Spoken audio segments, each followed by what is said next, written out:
Hello guys, welcome back with another video. तो आज हम जो बात करने वाले हैं वो आए हम देवयानी इंटरनेशनल लिमिटेड के बारे में बात करने में। और आज हम सबसे बड़ी बात ये है जो इनके रवि जयपुरिया जी हैं, ठीक है, उनकी क्या स्टेटमेंट है उस चीज़ को भी डिस्कस करेंगे। और उन्होंने कंपनी के आने वाले जो दिन हैं उसमें कैसा प्रॉफिट मेकिंग होगी या फिर कंपनी के टारगेट्स क्या हैं उन्होंने बताए हैं, उन सारी चीज़ों को भी डिस्कस करेंगे। तो एक बहुत बड़ी न्यूज़ आप मान लीजिए या फिर एक मान लीजिए बहुत बड़ी इंपॉर्टेंट चीज़ आपको हम इस वीडियो के माध्यम से बताना चाहेंगे। ठीक है, सबसे पहली बात कर लेते हैं जो देवयानी है। ठीक है, आईपीओ लिस्ट हुआ, लिस्ट होने के बाद शेयर में गिरावट देखने को मिली।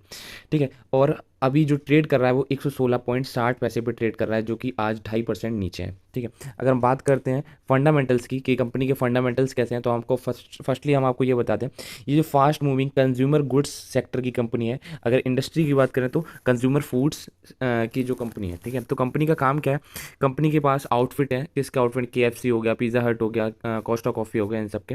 ठीक है, तो ये सारी चीज़ें हैं, मतलब कि आपको पता चल गया इसके कि हमारी जो कंपनी है जो कंज्यूमर फूड से रिलेटेड है। ठीक है, फूड से रिलेटेड है। ठीक है, बात करें प्राइस की तो आपको पता है 116.60 पैसे पे कंपनी का जो शेयर है वो ट्रेड कर रहा है। मार्केट कैप की बात करें जो कि बहुत ज़्यादा है, 13,931 करोड़ का। ठीक है, अगर कंपनी की हम बात करें पीई की, ठीक है, तो इंडस्ट्री पी वो है जो 63.39 है, और कंपनी की पी की बात करें तो जो कि अभी नेग्लिजिबल है, इसको बिल्कुल भी इसके कंपैरिजन में, इंडस्ट्री पी के कंपैरिजन में अगर हम देखें तो कुछ नहीं है, जीरो मान लीजिए। ठीक है, नेग्लिजिबल बिल्कुल, ठीक है, कंपनी अभी थोड़ी कंडीशन अच्छी नहीं है ये बोल सकते हैं। ठीक है, और क्या है सारी चीज़ें वो हम डिस्कस करेंगे।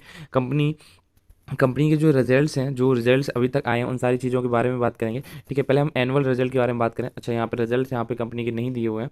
ठीक है, मगर हम रिजल्ट्स की अगर बात करेंगे, ठीक है, कि कंपनी के कैसे क्या रिजल्ट हैं वो मैं आपको दिखाऊंगा फाइनेंशियल ईयर और हाँ प्रॉफिट एंड लॉस में कंपनी प्रॉफिट में। या फिर अगर बात करते हैं नेट सेल की, तो कंपनी की जो नेट सेल है वो कहीं ना कहीं ठीक देखने को हमें दिख रही है। ठीक है, अगर देखिए आप नेट सेल में इंक्रीमेंट देखने को मिला 2020 में, आप देखिए 1516 करोड़। ठीक है, 2021 में 1135 करोड़, जो कि ठीक है, क्योंकि अभी कोविड भी था इस टाइम पे 2020 और 21 में, और ये कंपनी फूड से रिलेटेड है। ठीक है, और KFC ये सारे इनके जो आउटफिट्स थे वो भी क्लोज थे। ठीक है, तो कहीं ना कहीं देखा जाए तो नेट सेल ठीक है। अगर ये जो पेंडेमिक की सारी चीज़ें प्रॉपर वे से एकदम हो जाएंगे ना ऑन, तो फिर क्या है, जो नेट सेल है उसमें इंक्रीमेंट देखने को मिलेगा। तो अदर इनकम भी इनकी कुछ है, जो अदर सोर्सेज हैं जिससे ये इनकम करते हैं, वो 2021 की बात करते हैं वो 82 करोड़ है। टोटल इनकम जो इनकी आई है 1,217 करोड़।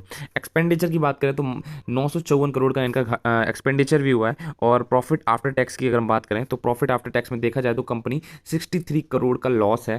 ठीक है, कंपनी को। और अगर हम 2020 की बात करें तो 121 करोड़ का लॉस है। अगर वही हम 2019 की बात करें तो 66 करोड़ का लॉस है। देखा जाए कि यहाँ पर जो 20 और 21 को अगर हम हटा दें इसके लॉसेस को, तो यहाँ पर देखो कोविड था, तो इस चीज़ को भी हम थोड़ा सा नज़रअंदाज नहीं कर सकते हैं।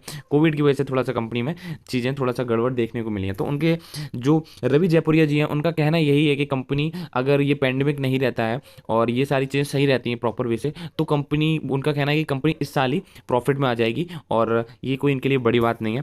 ठीक है, तो ये जो कंपनी है इसकी सबसे पहले आपको हम बात बता दें कि ये काफ़ी सारे सेक्टर्स में वो कर रही है। ठीक है, फूड में ही अगर हम देखें तो KFC से भी इन्होंने, इनका टाई अप है, और इनका पिज़्ज़ा हट से भी है, इनका कोस्टा कॉफ़ी से भी कर लिया। और अगर हम जुबलिन फूड्स वगैरह में देखें तो वो लोग सब एक एक किसी कंपनी को टारगेट करके चलती हैं। ठीक है, मगर इन्होंने क्या किया, अपने जो मार्केट को थोड़ा सा ब्रॉड करके रखा है। ठीक है, तो ये काफ़ी अच्छा है, काफ़ी ठीक, अच्छा देखने को मिल रहा है। ठीक है, अगर हम बात कर लेते हैं MF होल्डिंग की, तो MF होल्डिंग जो है, यानी कि म्यूचुअल फंड के पास कितनी क्या होल्डिंग है, तो निपॉन इंडिया ग्रोथ फंड के पास 76.35 करोड़ की हिस्सेदारी है। ठीक है, अगर Nippon India flexi cap fund की बात करें तो 31 करोड़ की है। ठीक है, टाटा स्मॉल कैप फंड की बात करें तो 29 करोड़ की है। और ऐसे ही सारे जो म्यूचुअल फंड होल्डिंग है उन्होंने अपना अपना ले रखा है, यानी कि म्यूचुअल फंड में जो है उन्होंने इन्वेस्ट कर रखा है यहाँ पर। ठीक है, अगर शेयर होल्डिंग की बात करें तो प्रोमोटर्स के पास 62.91% है, पब्लिक के पास 37 है। यहाँ पे FII ने भी कुछ इन्वेस्ट किया है, DIA ने भी कुछ इन्वेस्ट किया है। FII के पास भी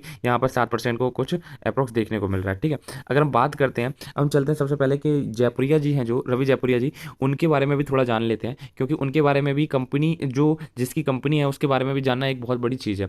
ठीक है, और सबसे बड़ी बात है कि यहाँ पे इन्होंने CNBC जी बिजनेस पर आकर अभी अप्रोक्स 1 मंथ पहले जी बिजनेस पर आकर इन्होंने अपना स्टेटमेंट भी दिया था, और उस स्टेटमेंट में इन्होंने पूरा कंपनी की सारी चीज़ें बताई थी कि कैसे कंपनी का प्रॉफिट होगा, कैसे कंपनी ग्रो कर रही है, और कैसे इनको, इनका कहना है।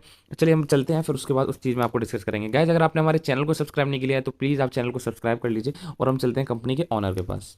तो गैज़ ये हैं रवि जयपुरिया जी, जो कि इंडियन बिजनेस पार्टनर है, ठीक है, ये इनके हैं। और इनको पहले हम आपको बता दें कि इनको 30 साल का एक्सपीरियंस है, और यही नहीं कि उन्होंने इसी कंपनी में नहीं, इनके पास बहुत ज़्यादा एक्सपीरियंस है। तो मतलब कि हम कह सकते हैं कि इस कंपनी में कि जो एक एक्सपीरियंस बंदा है वो डील कर रहा है इस कंपनी के साथ, तो यानी कि कहीं ना कहीं फंडामेंटल्स में इस चीज़ का भी बेनिफिट मिलने वाला है, ठीक है। जहाँ कोई एक एक्सपीरियंस बंदा करता है ना डील, तो उसे काफ़ी ज़्यादा एक्सपीरियंस होता है और भी चीज़ों का, ठीक है। तो देखिए रवि जयपुरिया एक इंडियन विलीनियर है, और इनके ये चेयरमैन है आरजे क्रॉप्स, ठीक है, आरजे क्रॉप के, ठीक है। और इसका आउटपुट जो है दिव्यानी के, जैसे कि फ्रेंचाइजी इन्होंने ले रखी है कौन कौन सी ब्रांड की, केएफसी, पिज़्ज़ा हट, कोस्टा कॉफ़ी। तो आप देख रहे हैं इन्होंने काफ़ी सारा मार्केट कवर कर रखा है। केएफसी को भी कवर कर लिया, पिज़्ज़ा हट को भी कवर कर लिया, कोस्टा कॉफ़ी को भी कवर कर लिया, एंड को भी कवर कर लिया, ठीक है। इनको हाँ इंडिया कोल किंग भी बोलते हैं, ठीक है, तो इनको कोल किंग भी बोलते हैं, ठीक है। तो आपको पता चल रहा होगा कि यानी कि, और इस बंदे का जो इंटरव्यू आया था उन्होंने ये कहा था कि जी बिजनेस में जब ये आए थे सर, तब इन्होंने कहा था कि हम हर मंथ में 40 से 50 स्टोर्स खोल रहे हैं, और हमारे वो स्टोर्स जो हैं वो धीरे धीरे जैसे पेंडेमिक खत्म होगा तो वो मैच्योर हो जाएंगे, और मैच्योर के बाद उनका कहना है कि अगर सारी चीज़ें सही रहती हैं, पेंडेमिक की जो थर्ड वेव है वो नहीं आ रही है, नहीं आती है, तो क्या बोलते हैं शेयर बहुत ही जल्दी इनके 400 से 500 के टारगेट इन्होंने बताए हैं कि, और थोड़ा सा एनालाइज करके 400 500 के टारगेट्स नज़र आ रहे हैं, कंपनी को बता रहे हैं कि प्रॉफिट में आ जाएगी, प्रॉफिट मेकिंग हो जाएगी। तो हाँ, अगर ये मेरा भी पॉइंट ऑफ व्यू यही है कि अगर पेंडेमिक वगैरह नहीं आता है दोबारा से, ठीक है, तो कंपनी में अच्छे आसार देखने को मिल रहे हैं, ठीक है। तो एक बार हम फिर भी बीएससी की वेबसाइट पर चलते हैं, और कंपनी की डिलीवरी, ट्रेड वगैरह और भी काफ़ी चीज़ें हैं, उन सारी चीज़ों को डिस्कस करेंगे। तो गाइस, अगर आपने हमारे चैनल को सब्सक्राइब नहीं किया तो भूलिए मत, सब्सक्राइब कर लीजिए ऐसी मोर नोटिफिकेशंस के लिए।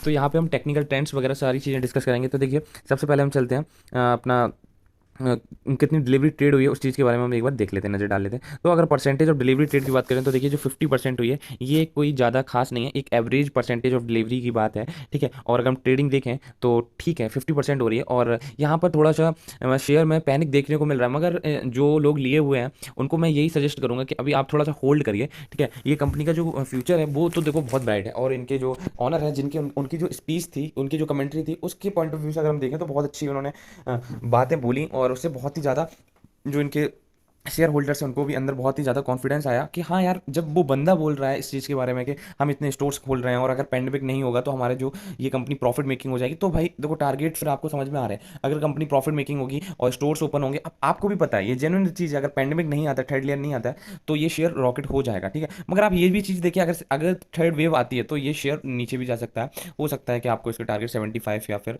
60 के भी देखने को मिले, ठीक है। अगर स्टोर्स बंद हो जाएंगे तो फिर कुछ नहीं कह सकते, ठीक है। तो इसकी जो पीयर्स ग्रुप्स हैं देखिए आपको पता है, ये देवयानी, जुबलिन फ्लूइड, ठीक है, ये सब इसके पीर ग्रुप्स हैं, ठीक है। तो अभी कंपनी ने अभी अभी आई है, तो थोड़ा सा अभी मैच्योर बोल सकते हैं कि अभी इतना स्टैंड नहीं कर पा रही है, ठीक है। और आपको पता है कि इनके साथ जो पार्टनरशिप है, आपको मैं ऑलरेडी इन्फॉर्म कर चुका हूँ, Devyani International extend partnership with Costa Coffee, ठीक है। इन्होंने अपना कोस्टा कॉफी के साथ अपनी पार्टनरशिप को भी एक्सटेंड कर लिया, ठीक है। तो यही सारी न्यूज़ थी। और गाइज अगर हम टेक्निकल ट्रेंड्स की बात करें, ठीक है, टेक्निकल क्या कहते हैं, तो टेक्निकली ये जो शेयर है मुझे कहीं ना कहीं एक पॉजिटिव वाइब्स आ रही हैं, ठीक है, कि ये शेयर यहाँ से थोड़ा सा आपको 105 का स्टॉप लॉस लेके इस शेयर को होल्ड करके रखना है, ठीक है। होल्ड करिए, अगर कुछ कोविड वगैरह का कोई सिचुएशन आती है, थर्ड वेव वगैरह का, तो आप इसको सेल कर दीजिएगा। अदरवाइज मुझे इसमें टारगेट 250 से 300 के आसपास देखने को मिल रहे हैं। तो गैस आप बने रहिए इसमें शेयर में, और गैस अगर वीडियो पसंद आई है तो प्लीज़ सब्सक्राइब करिए, और